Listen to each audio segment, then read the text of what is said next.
Ayrılık odu yüreğimi yakar. Gözlerim yoluna dolanıp bakar. Senin şol gülüşün, şol şirin sözün hanı indinirde ey şeyda gözüm.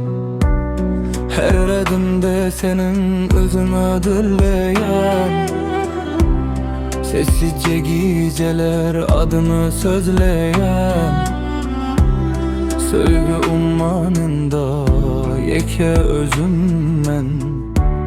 Senin şol nurunu küseyer gözüm.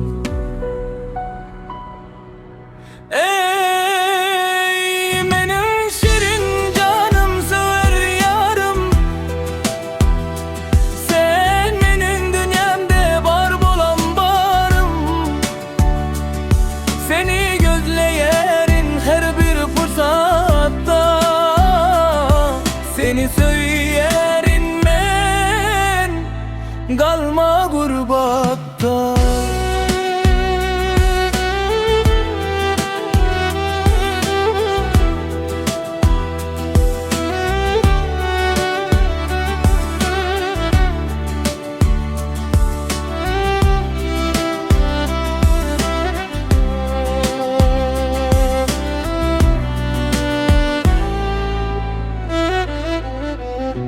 Yıldızlar şayattır bizim zarmaga, bakıpdık bilece duri göğümme. İndi bolsa yıldızlar mana yat boldu, söygü baharımı saralıp soldu. Yüreğimde kaldı bitmeyecek yara, tapılmadı dedi bize başka bir çare.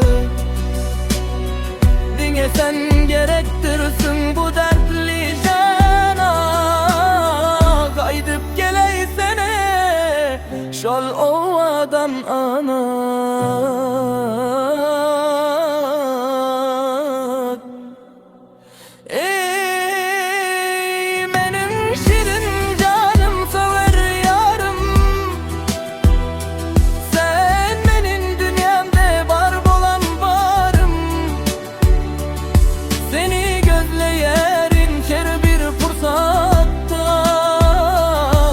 Seni söylerim ben, kalma gurbatta.